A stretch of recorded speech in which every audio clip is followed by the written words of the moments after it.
literally bring that beat back, DJ. Hey, why don't we have that, man? Do we? I thought I did. I'm gonna have to find it. It's still hot. Well, good. Play something. Hey, let's see what we got. Yeah.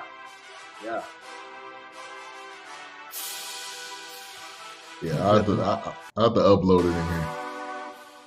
It's a hot beat. This elevated. No, can't nothing touch ours, man. You gotta load it up. Yeah, I got you. I'll get in there and get it. I just thought about it because I know you do that on Queen and King. So I was like, yeah. That's how the professionals do it, man. Yeah, let the beat ride. Let it ride. All right. Welcome back to the forecast. It is the 3cast right now.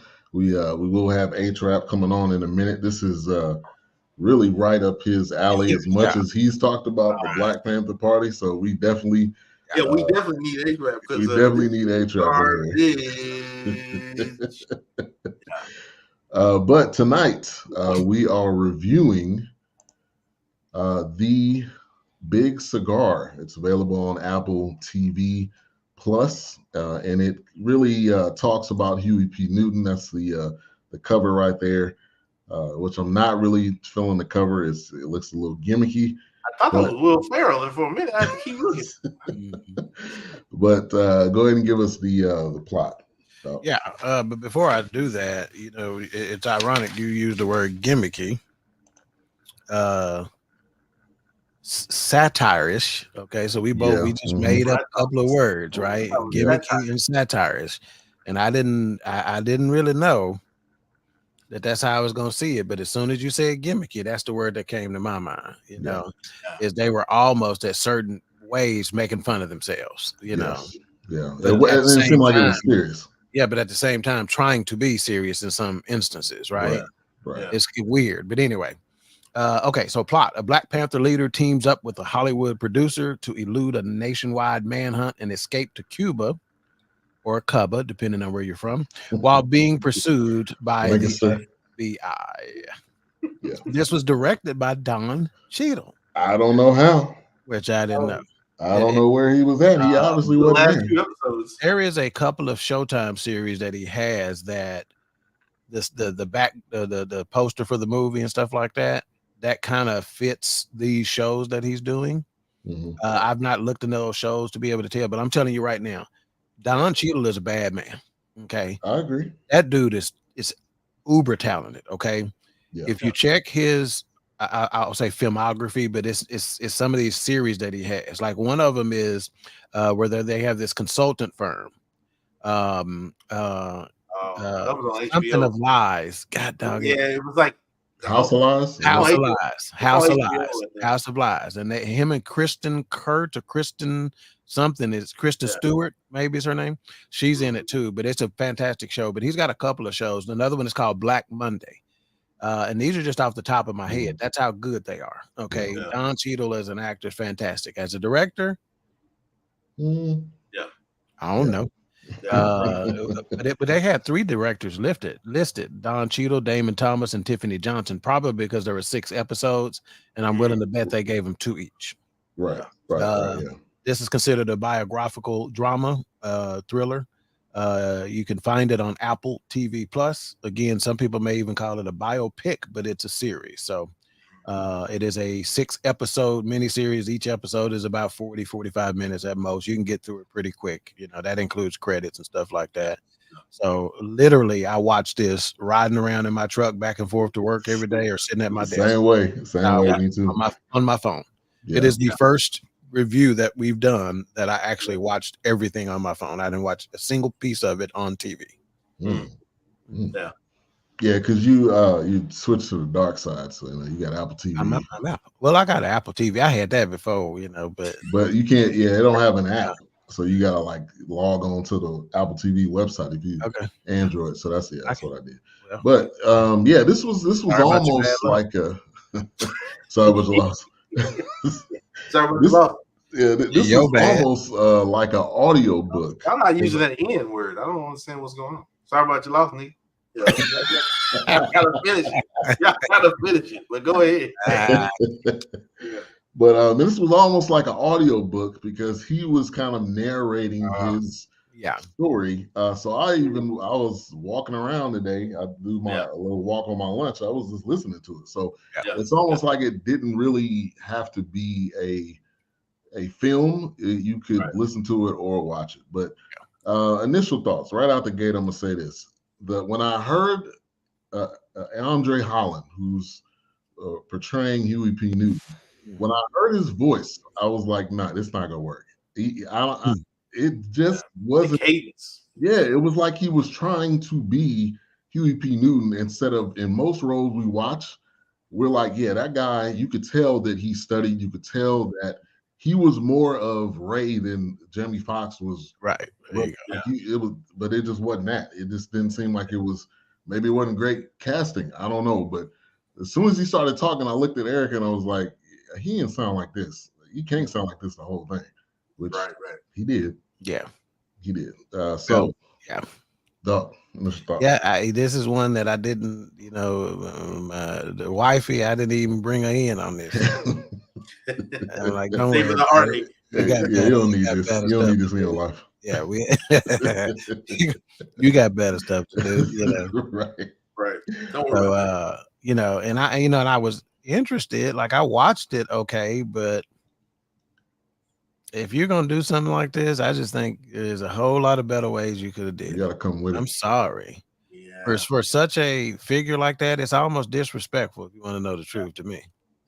And it was zigzagging. I mean, it was hard to keep up. Like you went from 1974, then you over here. So which part are you actually in right now? Right. I mean, like you trying to make this deception or something, and it's not that. Yeah, and I couldn't. And of course, they made a big deal about saying that some of these events were, sensationalized for like this is TV.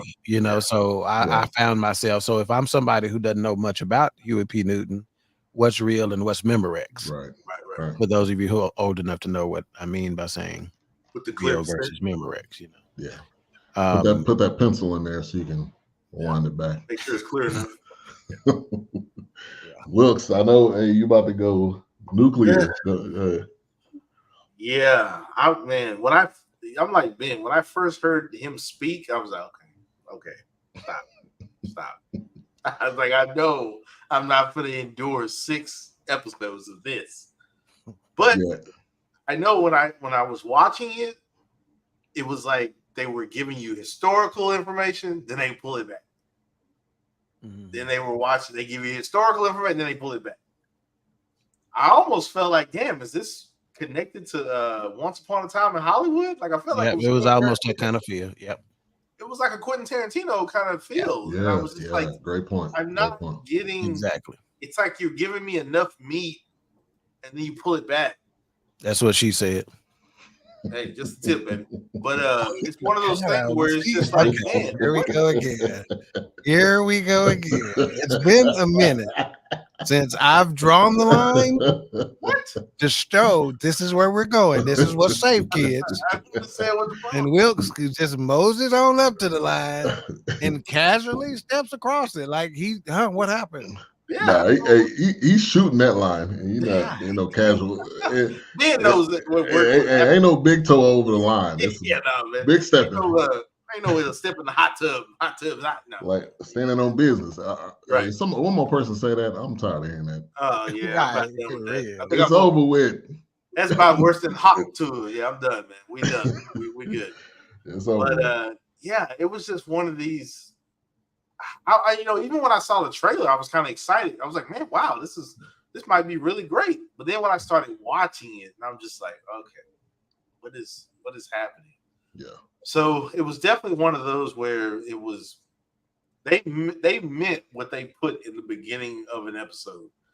These events are based on actual events. Mm-hmm. Some things are dramatized or for dramatization. Right. Some things are kind of, whatever the word I'm looking for there, but it's just, I don't know what they were trying to do here. I didn't really embellishment, maybe. Yeah, definitely. And I felt like with the trailer, it really drew you in because you're like, okay, this is him, fleeing, and it looks like it's got some pretty good actors in it. So you're like, okay, they're gonna portray him well. Yeah. And I just feel like it was too all over the place. And real quick, if you correct me if I'm wrong, but even when we watched the one with Jennifer Hudson, was Huey P. Newton in that one? Didn't they have a Black Panther party? I thought at her house because they were trying to get her to sit down. I think so. I think they had somebody. Yeah. Okay, because I was just wondering if this is kind of in that same vein of, him just kind of being in Hollywood who's who, and we're really trying to bring people on. And that was Aretha, right? I think it was called Aretha. Yeah, it was called Aretha. Respect. I was just curious. Respect, yeah. Oh, respect. All right. I wasn't sure. I'm gonna look at the IMDb. See, that's why I was hoping. I planned on picking A-Trap's brain. I had probably 4 or 5 things. Like, was that real? Was that real? Right. Was that real? I don't know what was real and what was not. Was his involvement in Hollywood like that really? It's just Bert. I think the Bert Schneider part of it, which is that producer. I think that part of it is real. Right? Yeah. Even the the Richard Pryor relationship. Right. It was like, was that real? I mean, I never heard of. I mean, I don't know. I would imagine that part is real because it's too big. I mean, why would you're not going to be that specific about an embellishment. Right. For instance, I'm going to give you an example of what I think the embellishments probably were. In the episode where Richard Pryor and him were riding together and they got stopped when he got out of the car and he was making a phone call. This was when he was wanted. I think this was probably episode 4 or 5. And he was sitting at in the phone booth. And Richard Pryor was talking to the cops and said, "Oh, that's just my driver." Some of those events were probably embellished. It probably didn't go down exactly like that. They may not have been that close to getting caught, that kind of stuff. But I would imagine that the relationship with Richard Pryor probably was real.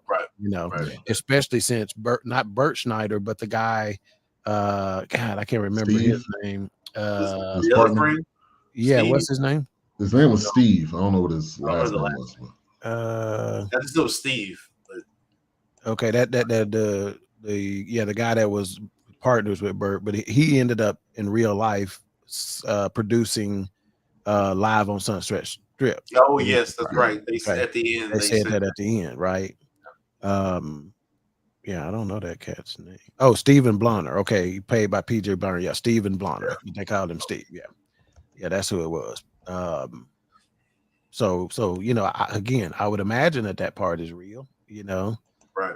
Because that's too easy to check, who produced this, Is it because maybe they could, I don't know who handles, everybody usually, like Ben has mentioned and Doc has mentioned, like, you have an estate. Like, could Don Cheadle not get was he not going to go in that direction and get actual, like, information about maybe the estate didn't want him Blue Street going into deep detail? I mean, I don't know. Well, but again, that's what I'm saying. He may have. In other words, some of the stuff may be detailed. It's just the presentation leaves us wanting. You know what I'm saying?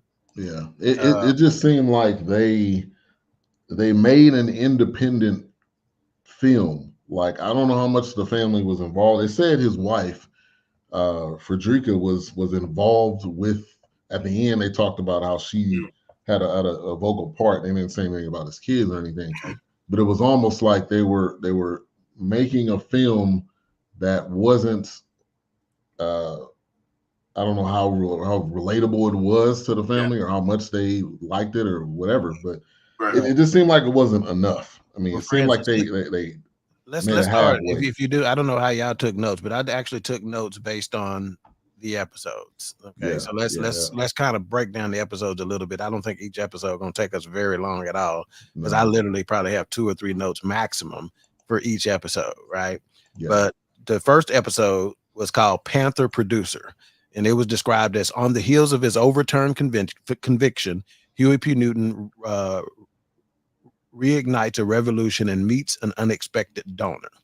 This is where he ends up meeting Bert Schneider. They portray it as Huey P. Newton really was reluctant to get involved with Hollywood. Right.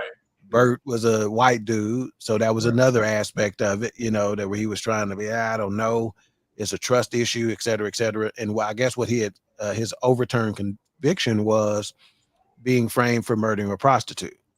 So he had actually was serving time for that, 3 years, right? You know, if memory serves. And this is where they introduced Richard Pryor. Also, they introduced him early. You know, his character.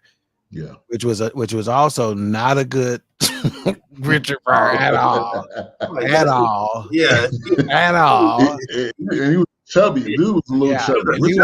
He was trying to cuss and stuff like that. And come on, Don, you got Don Cheadle could have been better at. They got a dollar store. They got a dollar store. Richard Pryor. Yeah. Mike Epps could have probably did better. You could have got an actual comedian. Right. Yeah, that's right. Yeah. Dog paid more attention than I did. So was he serving time for the prostitute, or was he serving time for the police officer, John Frey, when he shot? I think the police officer was early. The prostitute was was why he fled to Cuba. Okay. So then what conviction got overturned? Was it the police officer? No, the prostitute got overturned. The prostitute one, yeah. But why did he end up fleeing on it then later?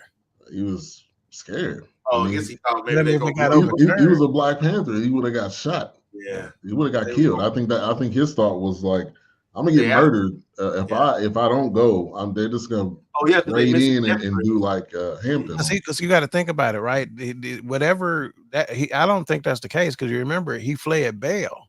That's why the dude that lost his house that he put up.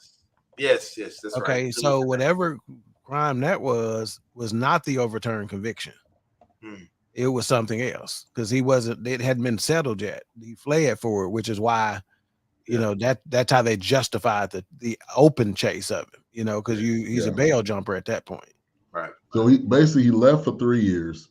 He then came back to face trial and he was acquitted. Right. That was for the rape. Yes. Now the other one, I think he was the rape. So he raped prostitute and he murdered. Because I've had distinctly that he was framed for murdering a prostitute. You're right. Yeah, the murder. You're right. Rape and murder, which is possible. I don't know, but they was trying to get him on all types of random stuff that he didn't do. Yeah. But either way, he was in jail for 3 years. Right. Which is why he kept saying, "I'm not going back to jail," you know, whatever. Right. So anyway, anything else on episode 1 that stood out other than the fact Huey P. Newton's voice, the guy who's playing him, you know, Andre Holler. Yeah. That's a really. Yeah, for me, Tiffany Boone, who played his girlfriend, you know, stood out. A couple of the chicks that were in the party or whatnot. Now, was it episode 2 when he got out, or was that 1 still? I think that was 2 when he got out. No, because he met Bert Schneider in that episode. So that was in episode 1. Yeah, and he came out an idol. Like I knew how big he was, but that part did kind of tell you that he went in, you know, the founder of the Black Panther Party, but everything that happened while he was in there, and when he came out, he was like God. Right. So I felt like that was probably the most standout moment. Yeah. Now, in that scene, real quick though, did he seem like I guess with anybody, I felt like now that one scene, I felt like he didn't want that title of being an idol. But that's what he said. Right. Exactly. That's what he said. Yeah. Even though that's what he said. That's what his face looked like. And one other part where they talked about they created SWAT for the Panthers. For the Black Panthers. Yeah. I didn't know that. Yeah. Is that's got to be? You're not going to embellish that, right? I can't imagine. That has to be one. I mean, like SWAT. Now this makes me want to watch the Panther movie, because now I'm just curious if they even got historical events in that movie. But I'm not going to try to pretend to be a Black Panther expert or I definitely an expert by any stretch of the imagination. A-Trap, if this 20 minutes hadn't given you that indication, definitely not. All right. See, so episode 2 was called The Cuban, and its description was Huey and Bert's bold plan falls into place. See, that's how you know he had already got out, and they was already trying to figure out you know, what we're going to do with this. And they start planning the movie as the way we're going to be moving around the country like this without being questioned, you know. But anyway, let me finish. Huey and Bert's bold plan falls into place. Huey attempts to move to the Black Panther Party away from armed confrontation. Yeah. Okay, so he was trying to do the feeding programs and stuff like that, but I guess Bobby Seals now was still on. We need to take up arms, you know, which is I guess where they fractured at. And so I didn't know. That was one of my questions too. Were they? Did Bobby Seals and Huey P. Newton, were they really fractured like they were like they're indicating here? Yeah. Yeah. You know what I'm saying? Yeah. Now I know him and Eldridge was definitely, because we've seen that in another documentary or a film we watched. They had some disagreement because they had different views. Yeah. But I don't know about him and Bobby. But later on, they had a moment where they argued about he figured Bobby's basically accused him of costing him the political race that he was trying to run for or whatever. Yeah. He was running for mayor. The only other note I had in this on episode 2 was soundtrack took off. It's like at that point, that's when the soundtrack started jamming, you know, and it's like, come on, if you're doing a movie back in that time period, it's an automatic winner with the soundtrack. The music was too good back then not to be hitting home runs with the soundtrack. So I felt that on episode 2, they really started digging into the soundtrack. Yeah.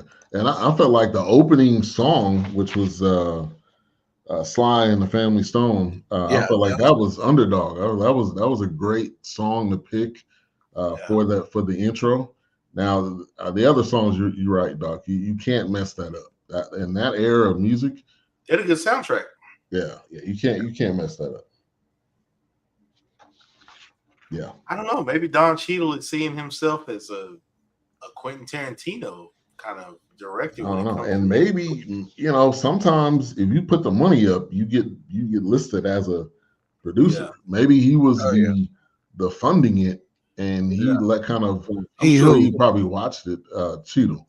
Yeah, he was a producer and director. Yeah. Yes. So I saw him in the credits. Yeah, it just seemed like it was a great attempt. I get what they were trying to do, but they also included a lot of the Black Panther Party that I think it took away from the story that they were trying to tell. Okay, so yes, it was like I thought. Okay, so Don Cheadle got episode 1 and 2.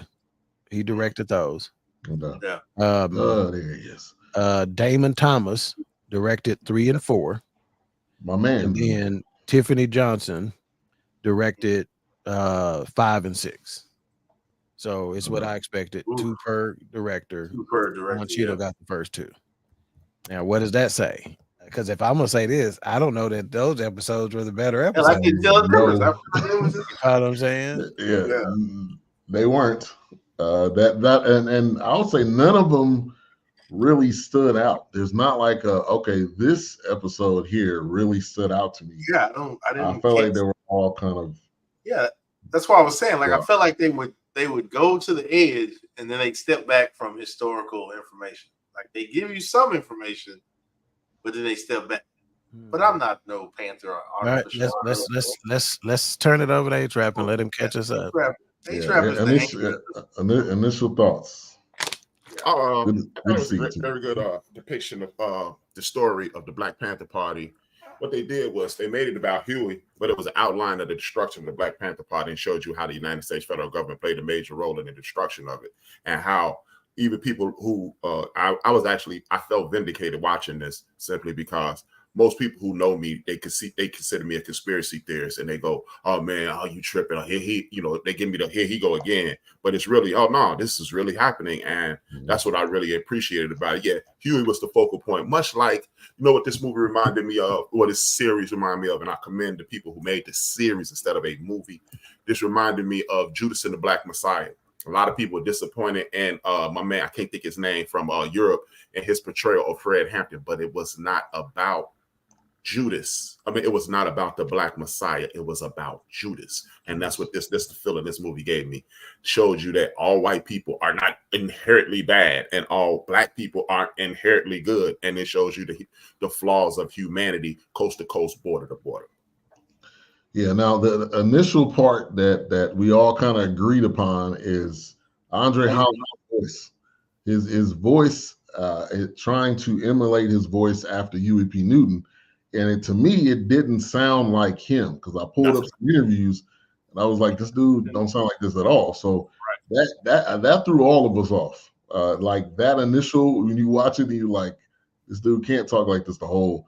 Do you think, and I think we kind of all agreed, maybe he wasn't the best option. You agree with that, A-Trap? Maybe not, but you know what? I got caught up in that for a second. And what took me away from it was Kevin Costner, believe it or not. Kevin Costner's 1988 version of Hollywood, Hollywood's version of Robin Hood, when he had no English accent at all, but this is probably the most successful Robin Hood ever. That's where I went. So I was caught up because Huey got a distinctive voice. He don't have a Malcolm X, Martin King voice. He had a looking at Huey P. Newton, dude who loped out, he carrying guns. You expect him to have a heavy voice, probably like Eric Butler. But that ain't Huey P. Newton. Huey P. Newton got a squeaky voice. Huh? Cullinan. The intellect. You said that. The intellect. Yeah. I said Cullinan at first because you can't miss that one at the end. Okay. Yeah, you would expect him to have that kind of voice, big, heavy voice that's all over the place. But Huey has a very squeaky and distinctive voice. So who are we gonna get to do that? Yeah. Mike Tyson. Yeah, right. You're gonna have Mike Tyson do it. I don't know. It kind of seemed like it was. It kind of seemed like it was on a budget. I mean, you had the Richard Pryor. We talked about. I mean, that was like a dollar store version of Richard Pryor. Who you gonna get? Who you gonna get? Steve Harvey to play it? I mean, it's just you can get Mike Epps. You can get. But if you're on a shoestring budget, you're not gonna get nobody who's gonna be good. What's the dude to play?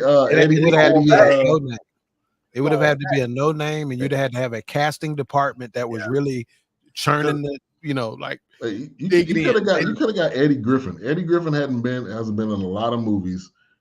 I'm sure lately. I'm saying like Richard Pryor. He could do Richard Pryor. Yeah, he put it out better than this dude. He would be my first choice. But he gonna want some better than this dude. I'll put it out better than this dude. Yeah, Bill to have a Coke and a smile and shut the fuck up. Think about this. Did y'all watch the Lakers series on HBO? Yes. Mike, that's something Richard Pryor. I am not. Oh, I didn't even really. Maybe I didn't get that far. But... Hey, Doc, remember after Jerry Buss created the Lakers? Oh, yeah. He was Richard Pryor was there, and he sucked at it. But wasn't he gonna be playing Richard Pryor in the big motion picture cinema Richard Pryor that got shut down? It got shut down. Thank God, Jesus, and 4 more white people because Mike Epps sucked at it. Yeah. Shout out to Gator from Jungle Fever. Yeah. But yeah, you can come to South Dallas, and in about a couple of hours, I can find you somebody that can play Richard Pryor. Some Thunderbird. Better than that, dude. Yeah. Oh, it's gonna be at one of the liquor stores. Just sit out front of Jackie's on Carroll, just down the street from Carroll and I-30. It's easy. So we kind of talked about episode 1. That's how far we gotten so far. But we had started episode 2, but I guess you're not really paying attention because I read the description on that. Well, we gotta get A-Trap. We gotta get A-Trap. Damn, thank you for watching this stuff. Man, I catch up. I was late, man. There was a lady standing in front of the phone booth, so I couldn't put my suit on. Okay, guys. Yes. Anything stood out to you? First of all, I want to just address what he just said about the government involvement. See, for me, I had no doubt whatsoever about the government involvement in the Black Panther Party and their destruction, et cetera, et cetera.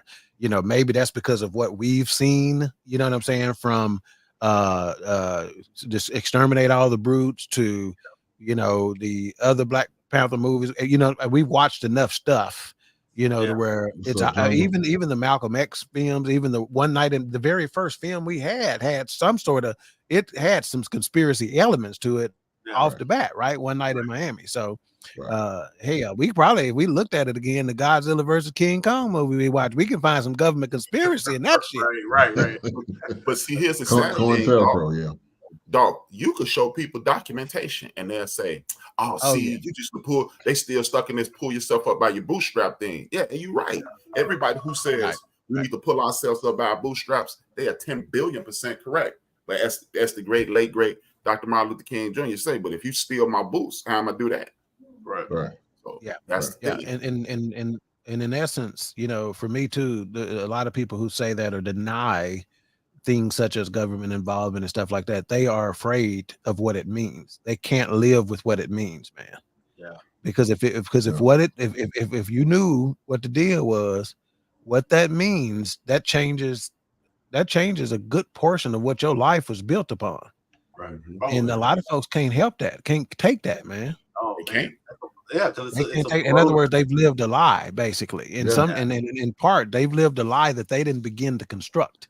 They lived a lie that they got breaking off their breaking up their belief system. Yeah, they absolutely.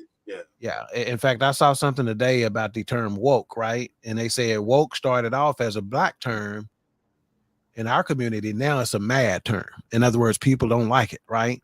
And I got news for you. Enlightenment, it's been out for a long time. And it's before we were woke, we was enlightened. Those folks who knew what time it was. Right. Yeah. But by the time y'all start saying woke, right. Shit, you done already, you sleep now. Oh, exactly. Okay. By being knocked out.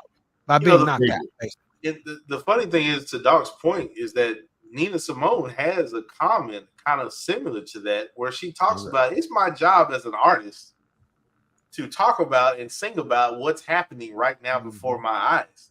Hello, Marvin Gaye. And thank you. Yeah. Had a whole album about it. Yeah. Had a whole album about it. Last week on my show. And they were against him releasing that album. What's going on? But it was one of those things where I've said it before. They even mentioned it in this movie. He was like, "You hear the words Bob Dylan singing?" Right. He said, Bob Dylan's a cold cat.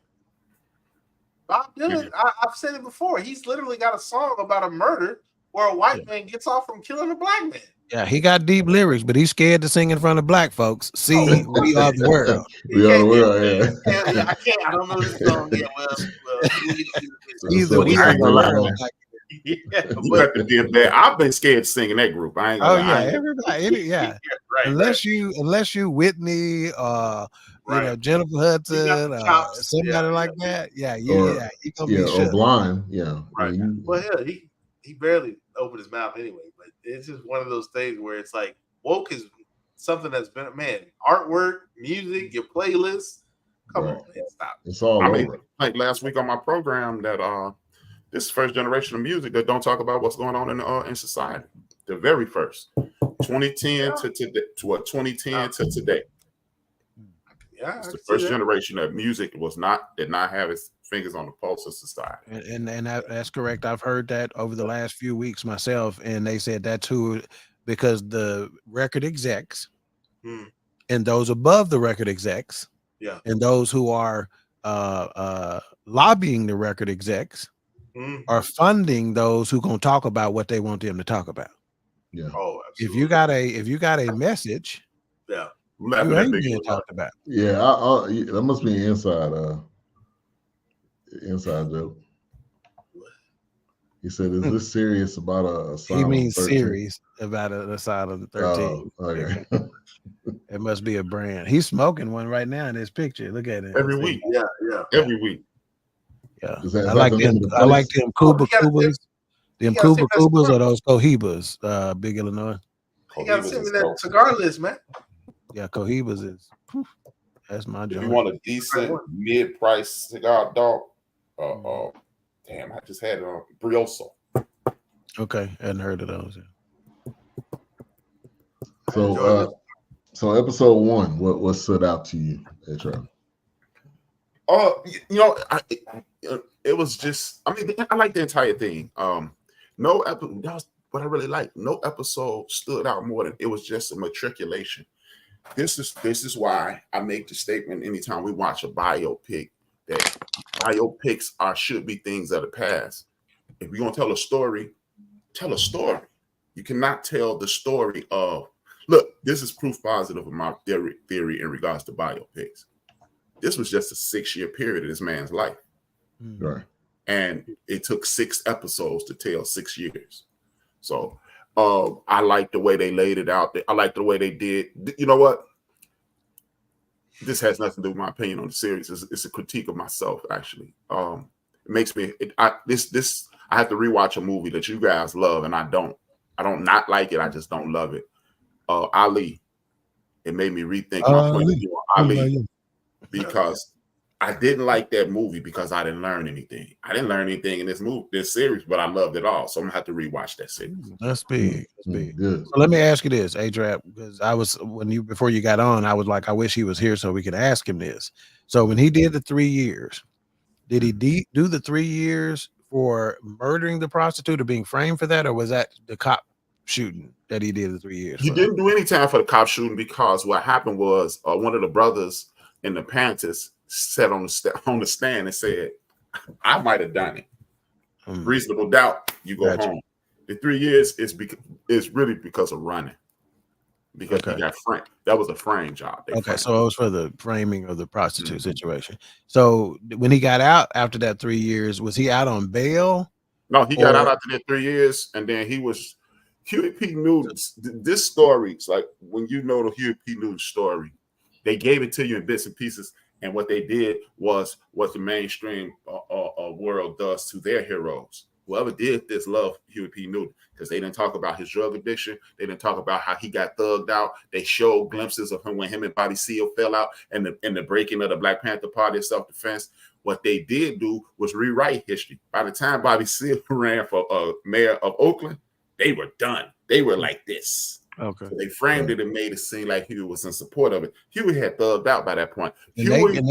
They touched on the drug usage more than his wife. Like that was new to me. That was one of the questions I had for you. It says, was the drug thing real? Huey P. Newton had tripped out on drugs big time, and I love the way they depicted it. Was it heroin or was it what was it? Cocaine, cocaine, crack cocaine. From what I understand.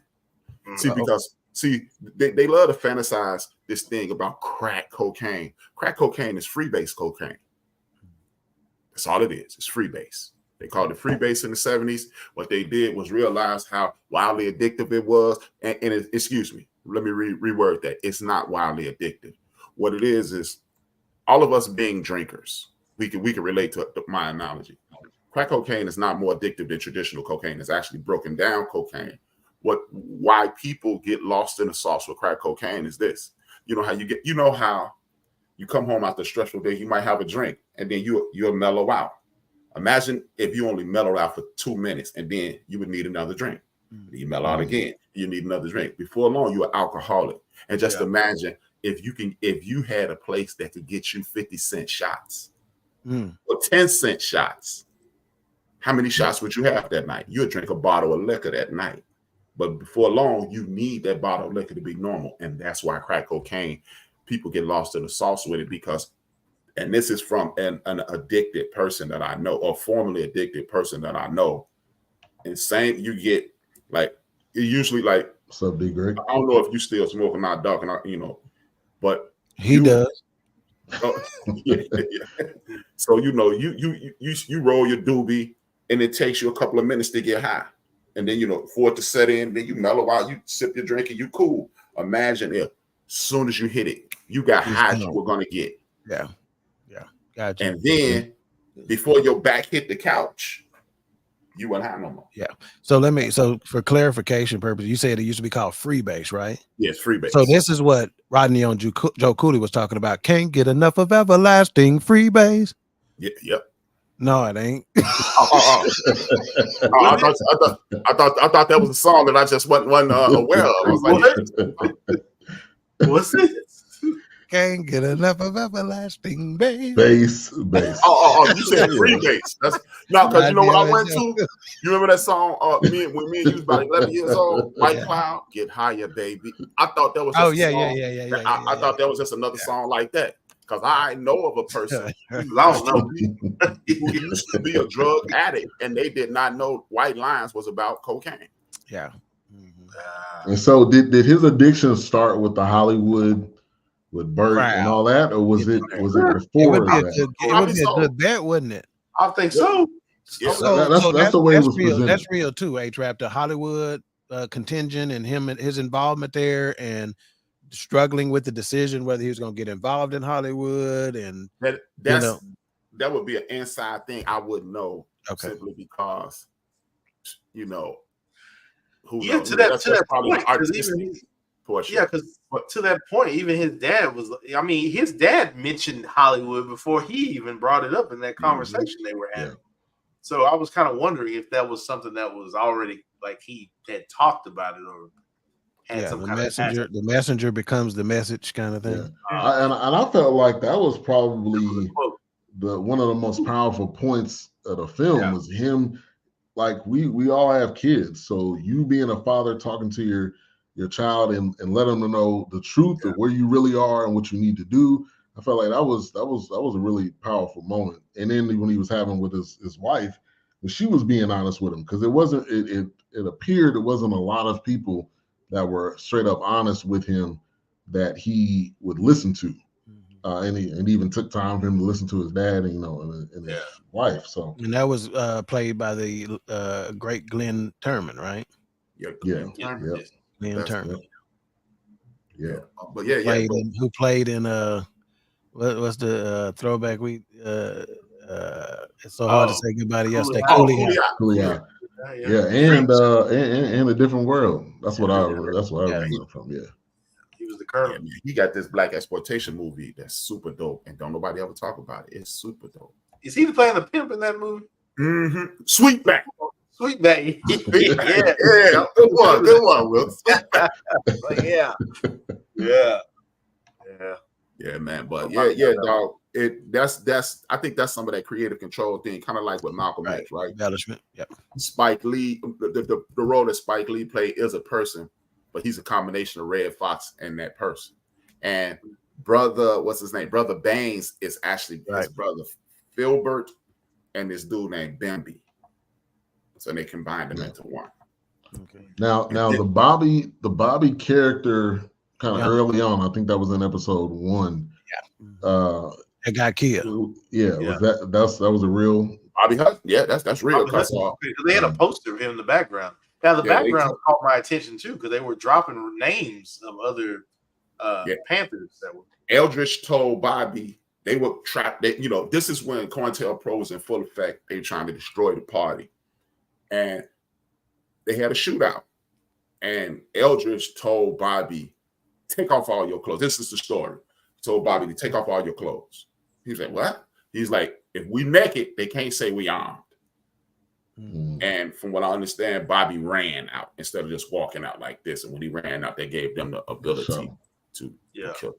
Gotcha. So from what I gathered in the movie, and I was trying to depict or make sense of it, which I guess when he was sitting in the movie theater eating the popcorn, Bobby wasn't really there, but he was seeing Bobby. Is that what? Yeah. Is that what this is conscious. Remember in episode 4? Yeah, he saw him again. Yeah, him and Eldridge got into that fight on the TV show. Yeah. And he told him, Bobby been with me since he died. Yeah, that's right. That's right. And I think that this was one of the things that was that real too. The TV show argument, probably so. I don't know either. Now they did have a beef though because they had different views on what direction they wanted the party to go. But I felt like the jumping around was just too much for me. It was a lot, kind of. It was the back and forth and the years. Thank you. This taking the story and going through. I get if you want to have like a flashback, but I don't know. That to me, that kind of diminished being able to tell the story. I kind of like that, man, because it's too much. Again, it's too much to put into a short period of time. So let's take you here, and this is how we got here, and then move forward. And then, how did that happen? Then they showed you how that happened. Yeah, because you're gonna, at some point, you're gonna wonder what happened to Eldridge Cleaver. Yeah, I don't have a problem with that conceptually. I just don't know that the execution was there. That's my deal. That's cool. Yeah, because it was just kind of interesting that they would. I don't know. I was just trying to hang with it because it went from 67 and then we go to 71. D great. I don't know why that's JD's Revenge. That's what it is. Good one, D Gray. JD's Revenge. Yeah. Oh my goodness. Yeah. He said she threw out some bad freeways. There's so many questions I have right there. Yeah, how do you know it's bad? Number one, they threw it out where? Out of the window? out with the trash. Out of the window. Yeah. JD's Revenge. Good one, D. Great. Oh my gosh. But he also, I think one of his first movies it's called Honky. Oh God! Oh wow! Yeah, that sounds like an instant classic right there. Yeah. JD's Revenge is a good movie. I think his character name is Sweetback or something like that. But yeah, he's a pimp or something. Yeah. Oh, and he played. Didn't he play the dad? Somebody's dad in Dead Presidents. Was that? It was the film we seen. No. You talk about Deep Cover. He played Lawrence Fishburne's dad. Okay. Yeah, he's been in some other things we watched. When he ran up to the car door. Right. Yeah. All right. Episode 3. Guns and Matzah. This one is set up as Huey and Eldred stand divided. Bert and Steve clash over over Huey. The road to Cuba becomes increasingly treacherous. So everything he did trying to get to Cuba fell apart. They sank a boat. The plane guy ran off with the money. Yeah. Everything that could go wrong went wrong. Yeah. And so let me ask you this, A-Trap, another thing. Did the opening of Bobby Seale's free healthcare clinic really get bombed at the grand opening? Surely that's too big of an event to... Right. Or maybe, you know what I'm saying? See, I was thinking, okay, it probably did, but was it at the grand opening? Was it later? You follow what I'm saying? Did it... that was a question that just stood out because I would think something like that would be too big of a story for it not to be more mainstream knowledge. And from what I gathered from that scene, were they trying to make it seem like Eldridge did it? Like he sent people to do that? Oh, so that way the Black Panther Party could still be in the fight, right? You know, taking up arms thing. You know, right. Yeah, they I got you on that, Wilkes. Yeah, they kind of were trying to make it seem like that. Yeah, right. But because I think he was upset because he cut off because I think Eldridge had a sense of like, oh, we want to take this thing international. And I felt like Huey P. Newton was like, well, the way you acting, we not going international right now. Yeah, and I think he felt like it was becoming soft. Like the way we started off to where we are now is not maybe his vision of what he's seen. And I did some research on Eldridge, and he was. I mean, his Wikipedia boy is all over the place. He became a Christian, and then he was he did a mixture of Christian and Islam. It was like Chrislam. I mean, he's had and I think the thing that stood out to me the most is this revolutionary life weighs on you. It don't matter if you think you're removed from it. It affects you mentally, and it affects you. Beyond when the Black Panther Party was over with. So that was probably the biggest thing. Yeah, and he was acknowledging that, right? He acknowledged that, basically saying that a revolutionary ain't gonna live no long life, basically. Right. Get D Greats up there. This is almost D Great is almost making me want to bring him on a podcast and interview him. Just simply, he would be great. He would be great. He said she lived upstairs in her porch. And from her porch, she tossed the pan she was cooking it from outside toward the alley. Tell him the story, man. This is greatest. It's worthy of a scene in a film, isn't it? Right. Yeah. That whole episode. Right. Yeah. But hey, if y'all ever get a chance, man, do you really want to find out who Eldridge Cleaver is? Read his book called Soul on Ice. And then you'll understand why Huey had to go whole kemosabe.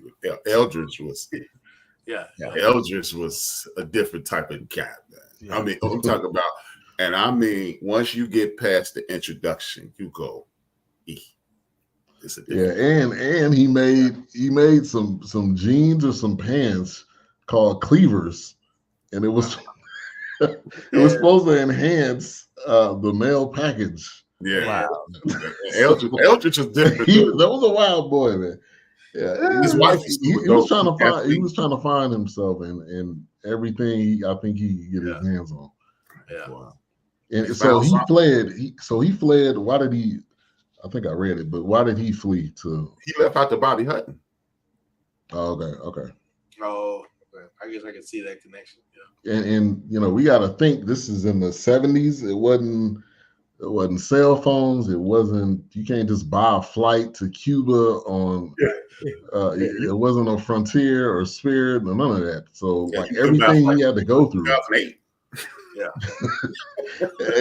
Everything they had to go through was I believe it. I think the part of him fast forwarding a little bit, him falling off the boat and all that. I don't know who would know if that was true or not besides him and his wife. Yeah. So that was one of them, you know, you got to make it theatrical type things.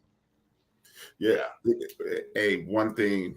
See, again, this is why I don't mind the flipping back and forth, Ben.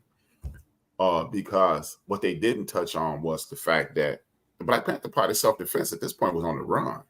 They had ran Rap Brown out of H. Rap Brown out of the country. They had run Stokely Carmichael out of the country.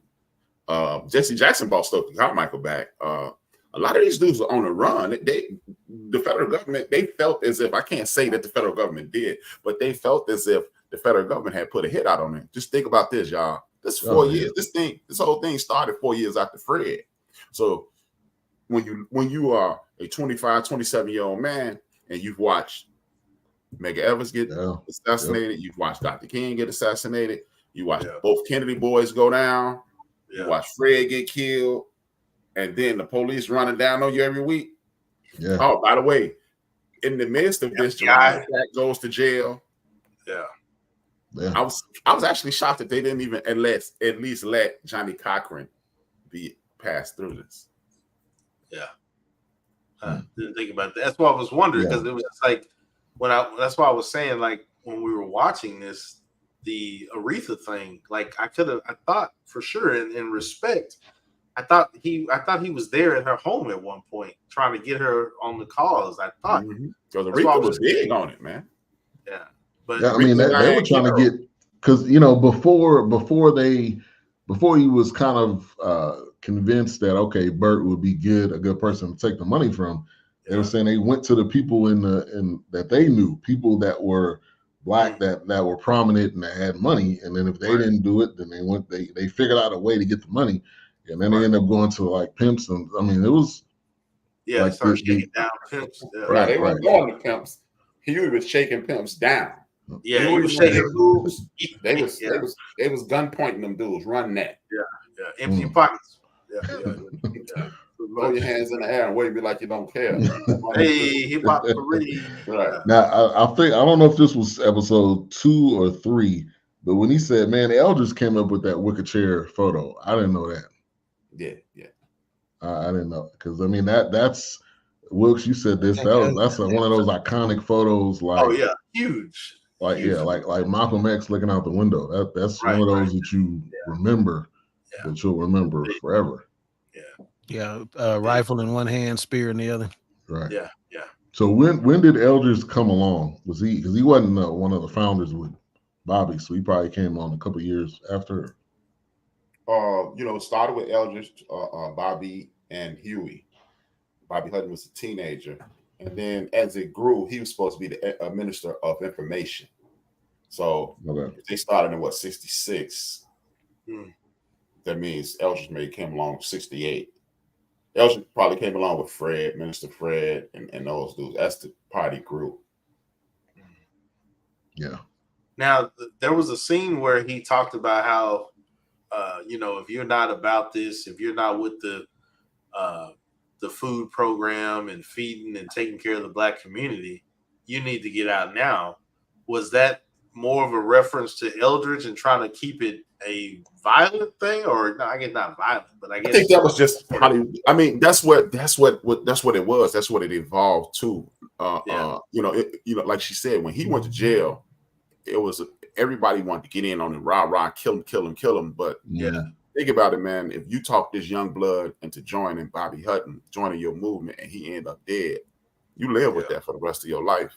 Right. And a lot of people don't realize, man, it's simple things in our lives every day that we see and we think they're governmental programs, but they were started by the Black Panther Party self-defense. One of the things is Braille on your elevators. One of those things is ramps in your malls and stuff like that. Access for the handy able, as they call it now.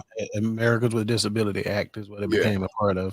WIC is a Black Panther Party self-defense program. Yeah, that became in the rap music. They put that in there. But but those things are implemented by the Black Panther Party. So, school breakfast at school. Yeah, is a Black Panther Party. So this became like people really need. Yeah, that was one of the coolest stats in the whole thing, and I think they said now 15 million kids a year or something like that. And see, to Doc's point and to HRAF's point, it's funny where we'll see all kinds of stats promoted and pushed around social media, but we never see anything about what Black Panther Party has started and what has been continued and what has been practiced. Yeah, they're not going to be given credit. But they will not show credit where credit is due on social media. They will not circulate that shit. They just won't. They're not. I mean, if you think about the Student Nonviolent Coalition Committee, the Southern Christian Ministry with Dr. King and that crew, Muslim Mosque Incorporated, started by the great Malcolm X. All these organizations, they are the reason. They are the reason your sister, and I do mean this, your sister, your mother, your aunts can have a bank account because they fought for civil rights. Do y'all understand when this whole thing was happening at the beginning of this movie? Women couldn't even have a credit card. Women couldn't go open a bank account without their husband and or father. Right. Like, what are you doing here? Yeah, I'm sure they got questions. So while you have some people like Marjorie Taylor Greene and others talk about the Black Panther Party and reference them as a terrorist organization. We talked about it a few weeks ago, or maybe a week ago, with OJ in America, Marsha Clark. Because hang on a second, we're getting a question from the audience. They said, okay, with regard to the credit card and bank account and females not being able to have one, are we sure that's not a good idea? Okay. We'll get back with you on that one, sir. Thank you for your question, though. I'm not messing with you, bro. Don't put them on my account. From the audience. We all viewpoints are welcome. You know, the views expressed here are not those of the forecast of PSP Network, but our viewers are our viewers, and they have questions. One from all. I got a question. All right. Episode 4. Yeah. So what are friends for, or what friends are for? What are friends for? Are you gonna do it right, or you just gonna guess at the title and shit? Let me just. I was reading my notes. Yeah, let me read my notes because I know they're right. What are friends for? A chaotic confrontation leads to a change of plans. Huey and Bobby's differences come to light. Agent Clark pulls out all the stops. I think that Agent Clark is that one that had the long beard that was undercover for a while, and he went nuts, didn't he? What wasn't he in Ozark? Was that the? That's what I think it was the uncle. Like one of the brothers. He does look like him. I don't know. One that was getting thrusted. Yeah, him. With that terrible beard line. That you can tell he was on the cover. Yeah. Hold on one second. So I'll be able to sleep tonight comfortably without one eye open. Baby, I was just kidding. I'm in show business. And I'm the funny guy on the show, so I have to say controversial things from time to time. It's true. Sweetie, I kind of pushed the envelope, so sorry. You know, these are just jokes, okay? Yeah, he was talking about other wives, not you. Yeah, not you. Not you. Yeah. Right. The wives in like general, but not you. You are the picture. You should be the one. You should have been the face of the civil rights movement in terms of getting credit cards and bank accounts, right, sweetie? Back in my day, they used to call that biting. Right. Back in my day, they used to call that shit surviving. You know. Yeah. No, you had to bite. Don't be biting now. Energy.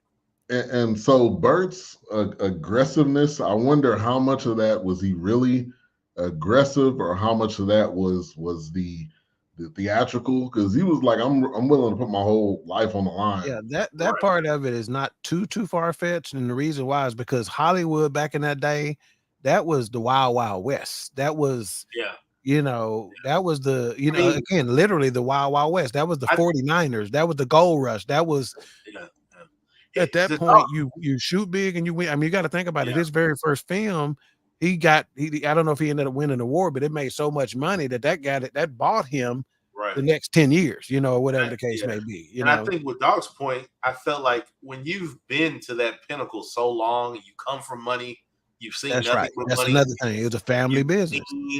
You've seen celebrities fall and climb back to the heights. You ain't scared of nothing. I'm gambling, baby. I'm a gambler.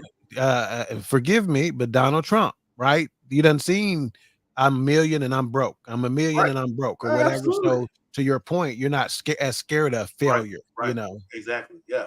And they'll tell you that in any business. I mean, like, hey, you're gonna lose some businesses, you're gonna flourish some businesses. I mean, and I'm gonna tell you like this. I'm a firm believer if your perspective is proper, you will learn much more through failure than you will through success. Absolutely. Because guess what? Sometimes when you are successful, you got lucky, right? Yeah. But when you fail, you got to know why you're gonna figure this out, right? You're gonna get some very valuable information. Yeah, you're gonna make some corrections and some adjustments. But sometimes you just get lucky, right? And you get it. Hey, you didn't really learn nothing. Yeah, and I felt like in episode 4, it kind of showed the mental weight on Huey. I mean, you can only imagine like so much.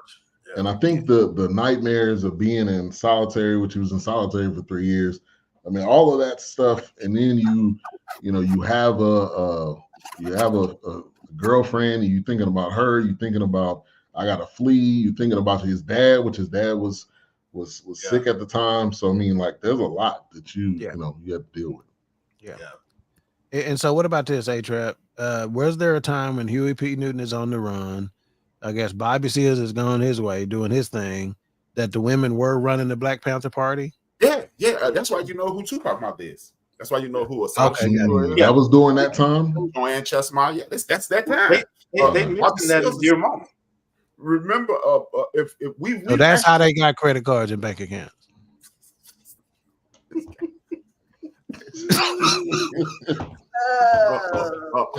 Remember we did the Chicago 7?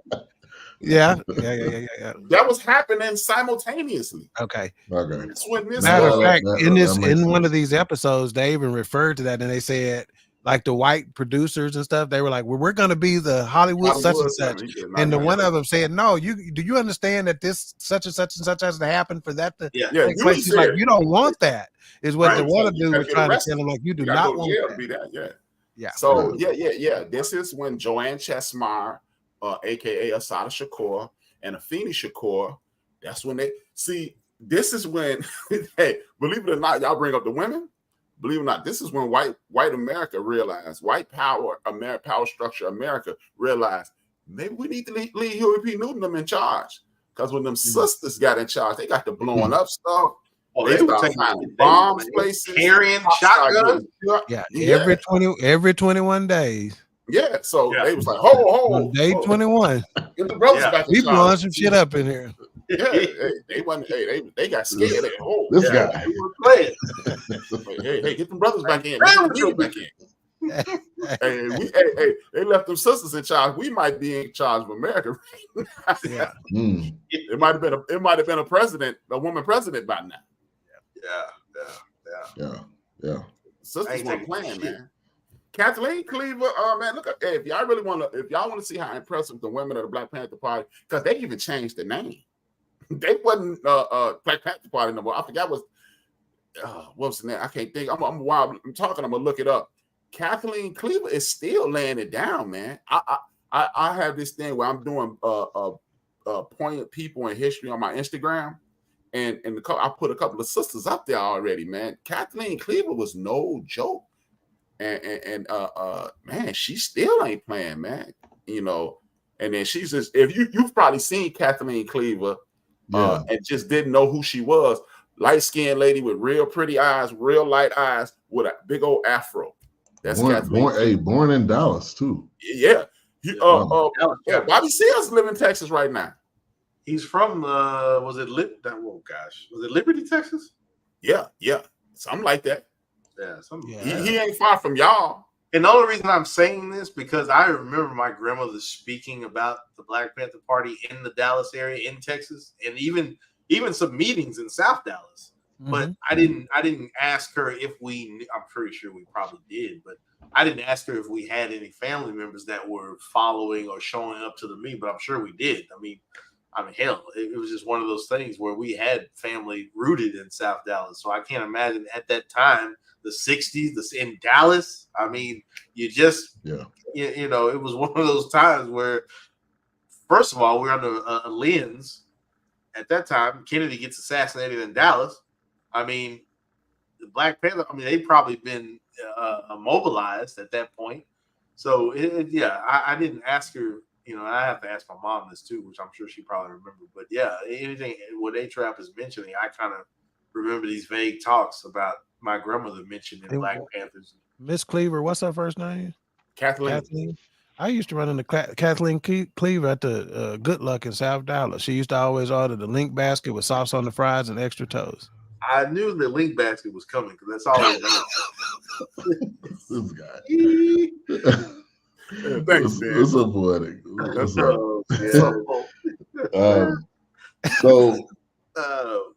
So Bert, this was when Bert was dependent on. He was supposed to. They were supposed to coordinate this. It was supposed to be like a film shoot. They ended up falling apart, and then he was going to get the plane, and he ended up going to what was her name, Jessica or somebody's house. Like, I was I had an argument with my brother or his dad, one or the other. We already knew what take the edge off me. You're right, exactly. That was in every episode of that show. That show was on. They used to talk about, the artist had all this success, and then it was like, hey man, why don't you take some of this, take the edge off? And then we didn't have no money, and then it's not a bad contract. That was that was it. But he ended up getting that was candy. Yeah, he ended up getting cracked out, and he had to end up fleeing to Mexico. So the plan got rerouted so many times.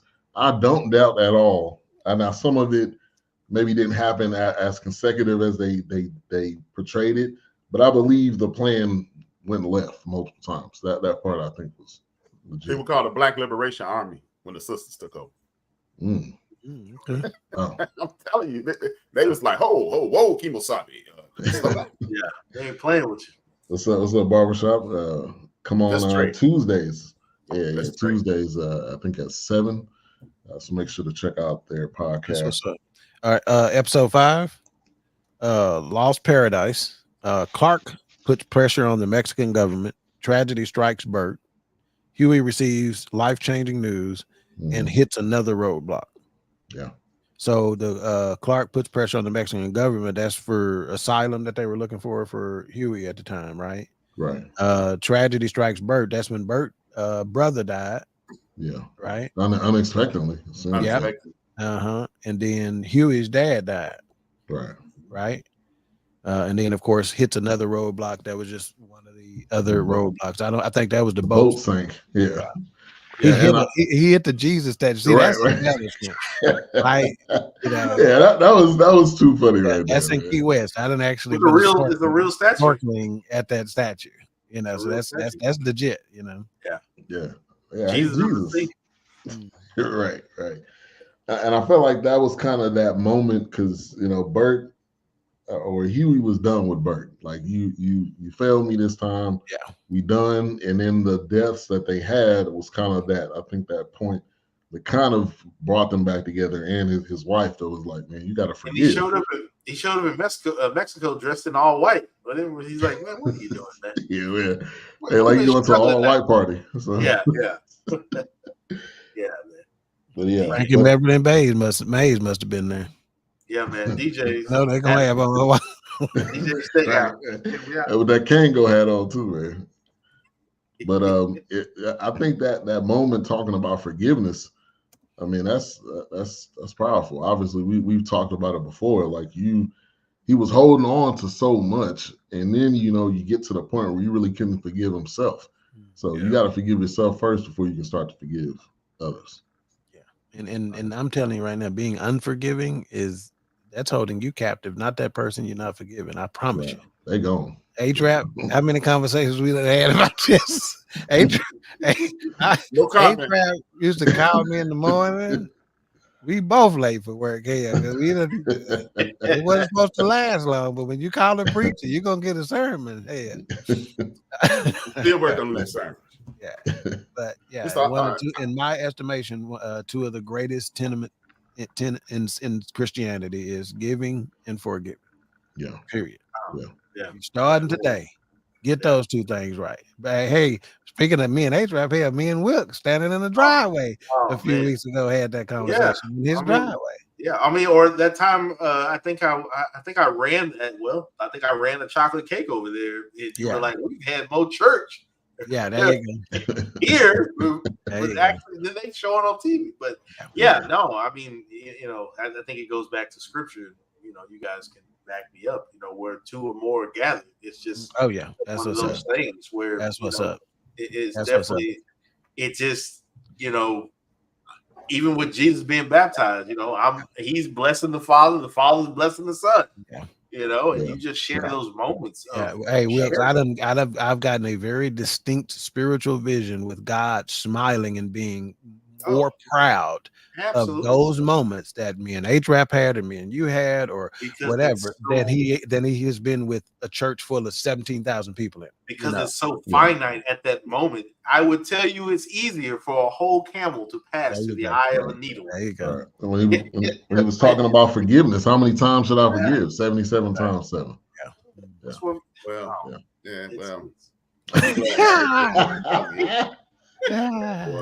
Not me, Jack. Yeah, I would like to, and that's the thing, man. I would like to be able to forgive, but it's almost the curse of having a good memory. But the thing is, though, the crazy thing about that, though, A-Trap, better than anybody sharing the scripture. Jesus is still there to meet you, regardless of what it is. I mean, he was hanging out with pimps and prostitutes and crooks and swindlers and politicians. I mean, it was just one of those things where, I don't think it's a knock against you. When it comes to me, though, Wilkes, and I can't speak to the other unforgiving. And I would like to be able to forgive. It's easier for me to forgive a pimp, prostitute, thief, or hustler than it is. But guess what? To your point, like you said, you don't blame the criminal. Right. Okay. Well, because you got the answer. The thing is, and again, I can only speak from my point of view. And that's okay. I don't have an issue forgiving. It's the person, when you forgive them, right, that swing back around, like you shaking their hand like it's this. Like, damn, now you got and they pull your wrist, get you again. Okay, look. Right. Things to remember: when you forgive somebody, it's not, you don't have to give them continued access. No. The people I forgive them, dog, like I said, I have shaken their hand. And as they grabbed my hand, they pulled me and turned me. And as I turned, got it again, like, you mother. That's when forgiveness. And you know what? I was there recently, and I burnt my own bridge. I picked up the sin. So metaphorically, I got somebody where I caught them in the eye, looked them in the eye, and I said, cool, we're done. And I let it go. And then my ego got involved. And as I won the situation, I walked away vindicated, like, right. And I kicked him. And I said, and then when I walked away, I said, I picked up the sin again. Yeah. So you were walking away and you said you would have shut your white mouth. That's it. Man, bro, I walked away and said, I picked that sin back up. And I've had it ever since. And at some point I'm gonna have to let it go, but it ain't gonna be no time in 2024. I just because when I pick it up, here's the thing, and see, this is why it's so difficult to forgive for me. I said here. And then they kicked me, and I said, I'm free. I let it go. And then my ego said, but you can slap him. This is your chance. And I went, slapped him. And keep then walking, man. I picked up the sin. But guess and what? Then they validated. This the part, Wilkes. Yeah. They validated why I picked up the sin because they turned around and lied on me. They didn't even know I picked up the sin again because they walked away thinking they won. And then they turned around and lied on me. I said, see, this is why I slapped you. And each time is going to be a test. I was going to tell you like this, and until you do. Right. I know. Whatever it is you want in life, it ain't going to go down, bro. Like me and Doc talked about in the driveway. It ain't going to go down. You gotta open that net. You gotta open that. You blocking your stuff, man. Yeah, I know. I'm telling you. You talk about hemorrhoids, Jack. I'm telling you. To the cheeks, Jack. I'm telling you. I mean, and I'm working on it, man. But you got it. Trust me. Yeah. The moving forward is more worth it than going back. Right. But that's the thing, and see, that's why it's so difficult for me, because I have done it. I have said, yeah, you won. Okay, I'm gonna show y'all what I mean. I got a point of reference. Father's Day. I'm at the crib like this, watching TV, chilling. I talk to my children. That's it. The only people I talk to 2 people all day. I send out Happy Father's Day texts and things as I do. Yeah. Some, didn't actually hear anybody's voice but Bria and Brian. The only 2 people I actually verbally spoke with that day. Third person called me, my aunt. I said, what's up? She said, hey, Happy Father's Day. We laughed, joke. Hey, do you know? I need to ask you a question. I said, what's that? Why you cuss out your cousin? I said, excuse me? Yeah, she said she sent you a Happy Father's Day text, and you said, look here, B, I don't need your acknowledgement. I said, what? I called the person. I said, yo. Yeah. Had him on 3-way. I said, yo. She said, what's up? I said, you know who this is? No, who is this? I said, I know you don't know who this is because you told people I cussed you out. And this is my phone number. You don't have it. I'm still waiting on the apology, which I'm really not waiting on, but they didn't even. Yeah, right. Said, oh, that's not your number. Okay. And then went and proceeded to spread that lie continuously. I got 2 other phone calls the next day. That's why it's hard for me to let stuff go. I've let it go. I've let go. Yeah. But I'm just saying, that's why people who are unforgiving, like myself, or struggle with the term forgiveness, that's why we do. Because I'm like, where did this come from? It's a work in progress. I don't care how young or old and how old you are at the end of that. And you've probably heard it 1,000 times. It's definitely a work.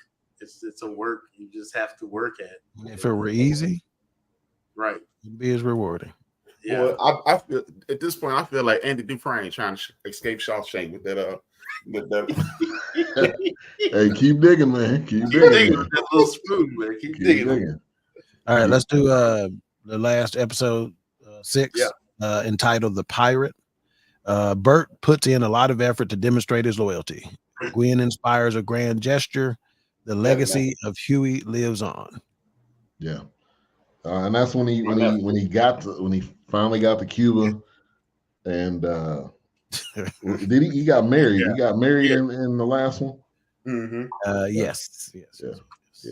And if I were still doing the beauty of the week, which I wouldn't, because again, there's no beauty like mine. I was married now. Tiffany Boone, hands down. She played Gwen Fontaine. Yeah. Well, I'm married and she's still looking good.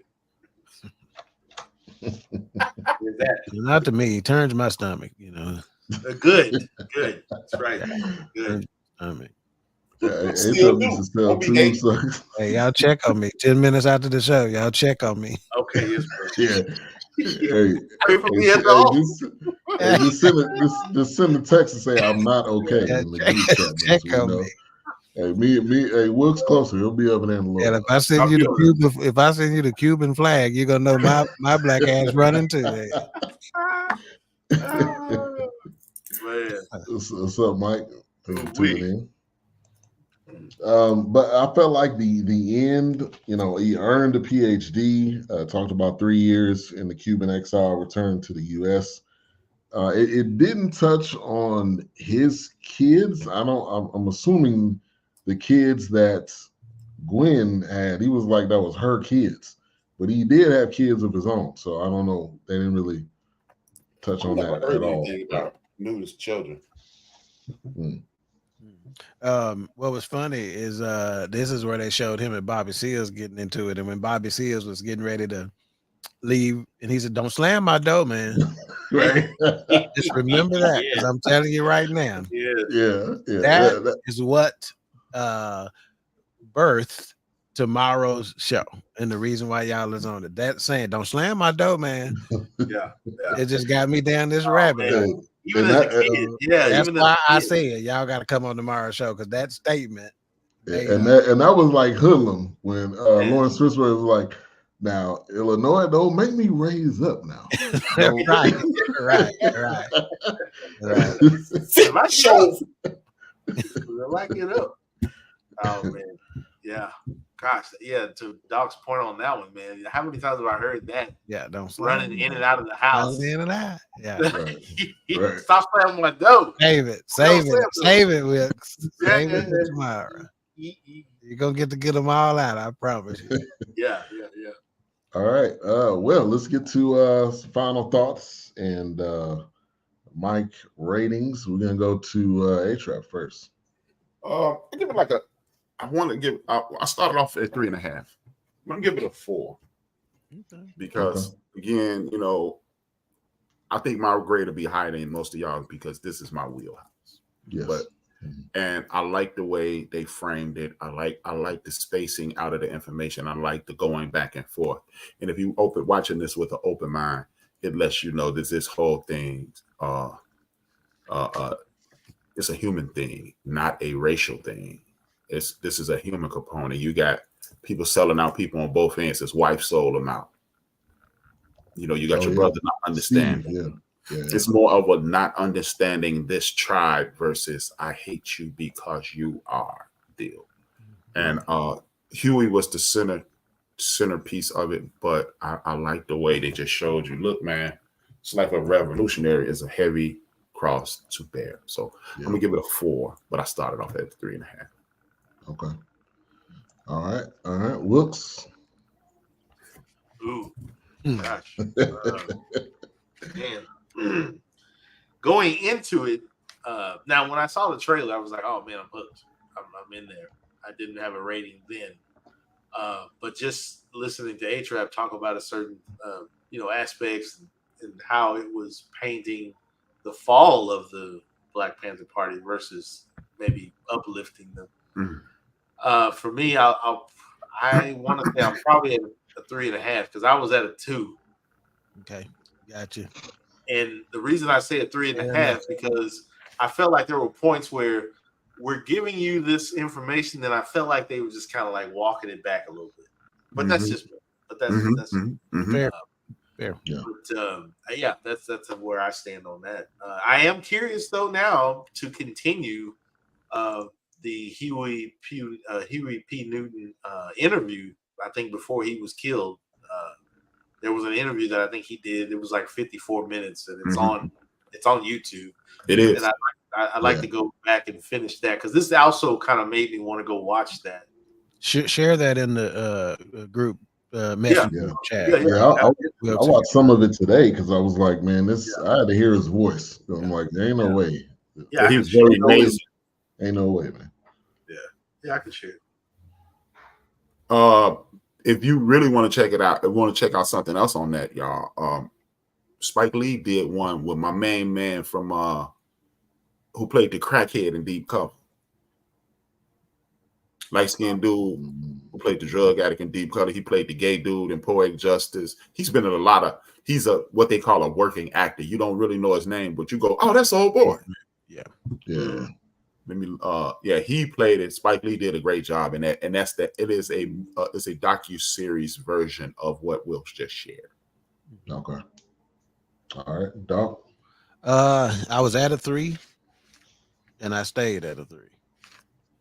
Yeah, because when I gave it the 3, I didn't really feel the 3 early, but I knew I was counting on A-Trap to point out some things that gave it credit. So I already raised my, rating going in, knowing that there's some things I missed. So that's where I'm at. I'm at a 3. I think it's just middle of the road again. I think conceptually, a lot of the things that they were trying to do were good ideas. I just don't know that they executed them well enough, whether it be budget, whether it be, it's almost like they had conflicting ideas on how they were going to tell the story. It's almost kind of like the movie we saw last week at the beginning of it. Like, is this comedy? Is it a drama? Why'd you make it? It's like some of the things were just out of place for me.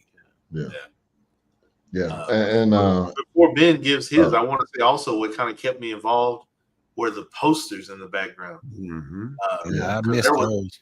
There were times where they were name dropping in some of those posters that they didn't physically speak of. So I like that aspect of things in the background that kind of kept me involved too. I was interested in seeing that. And probably based on the way I watched the movie. Remember, I told you I was watching it, movie about the country, so that probably is the reason why I missed some of it,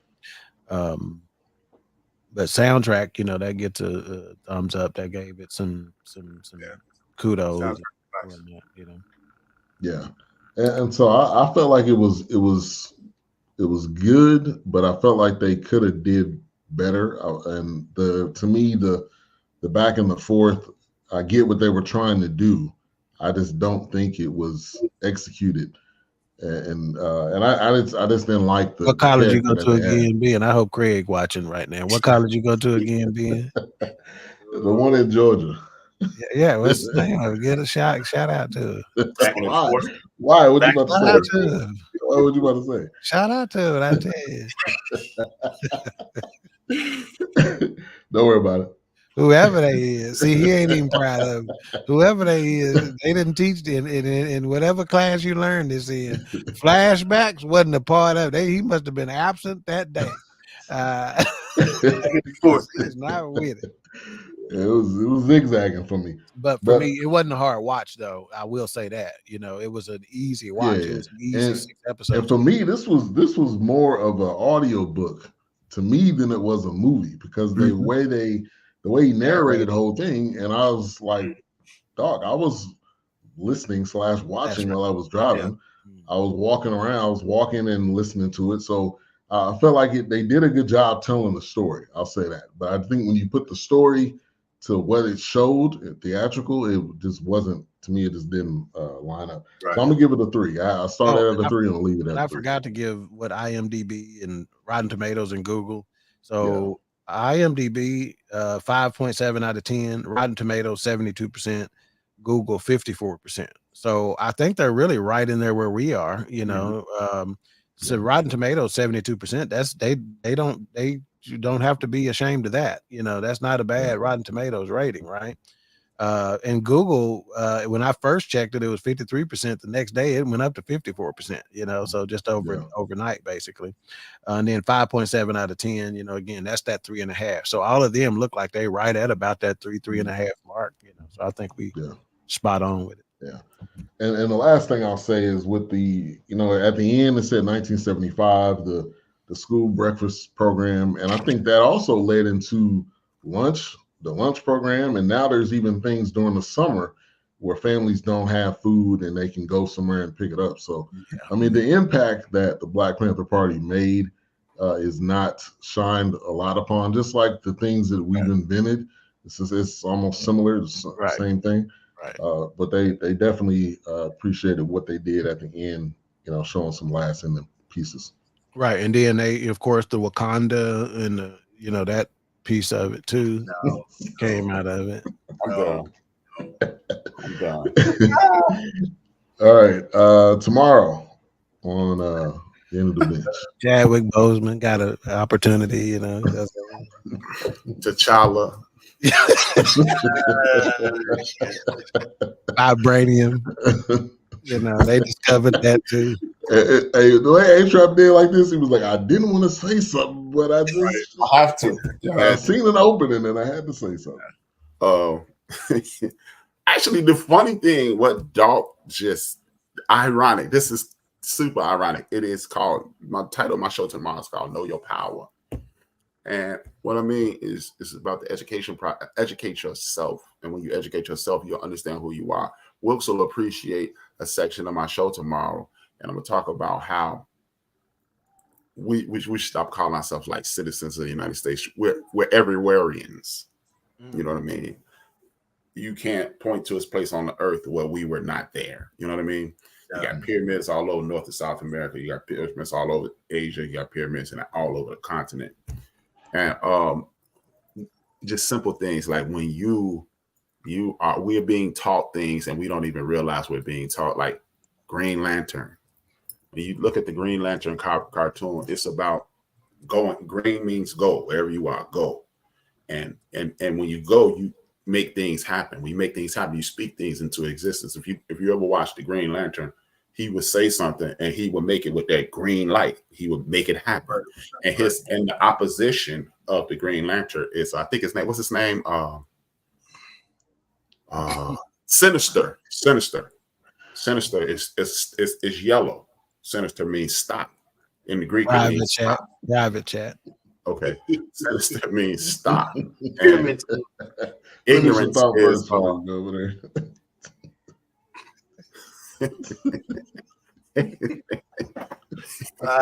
It's just $5.99 a month. Yeah.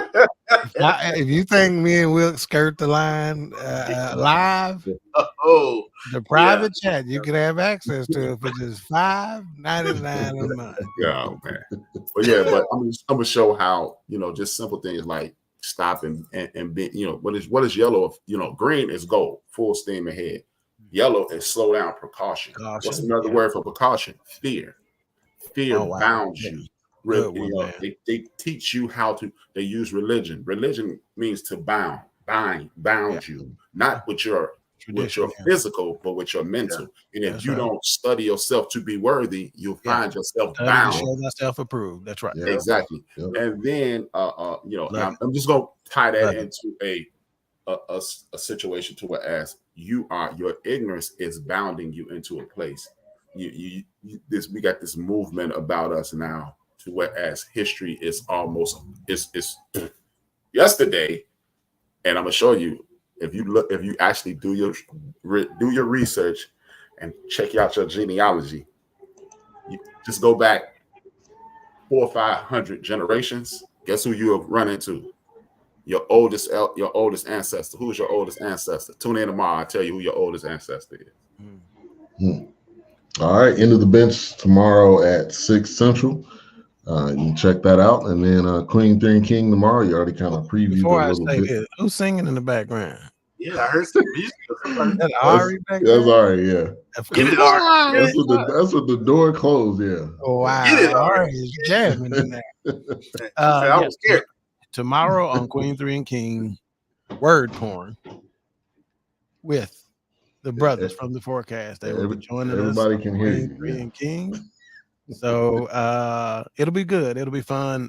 So there are certain words and phrases that when they are spoken, they elicit a certain reaction and response from every person in the Black community or in the South, should I say? Because sometimes it's a lot of what we share is not just the Black community, it's the South, right? So that'll be fun. Wilkes touched on a couple earlier, quit running in and out. Ain't nothing closed, ain't nothing open out to 12 except. Oh, we know. We'll hold it. Yeah. So we'll do that. We'll have 3 segments. We'll have the segments that's fill in the blank. The second segment will be what are they trying to say? And then I can't remember the other segment, but it'll all be good and fun tomorrow. So I can't wait for that because we're gonna get stupid. Somebody gonna say something stupid, and somebody ain't gonna know. One of them is mean, so somebody black card is gonna get revoked. So yeah, it ought to be fun tomorrow. Talking about that. So y'all bring them with you too. If you think of any, phrases and words and whatever that are said in the Black community, y'all jot them down and bring them to the show just in case we miss a couple of them. 7 p.m. Central tomorrow, BS3 Network. All right, and coming up next week, Island Doc is back. So Doc will not be on next week. But we're gonna do Origin if y'all all agree to that. So on Hulu. Origin? No. Nah, not that. You know, you can do that, but we can't do that. Oh yeah. I'm gonna do Origin with me. I'm gonna go to sleep. But Origin next week and A-Trap. That's the stuff you put on your teeth, ain't it? Origin, yeah. Oh, okay. I didn't know what you. Yeah, sorry. Yeah, Origin. Yes. Virgin. I mean, like I was saying, man. You can put virgins on your teeth. Hey, man. Okay. I'm done.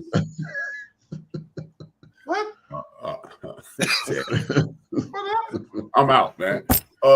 Like I said, man, y'all already know. It's the end of the month, man. Holiday coming up. So if I owe you something, I ain't got it. And if you need it, get it from God. God. And as long as you're with God, you won't be swallowed. Peace.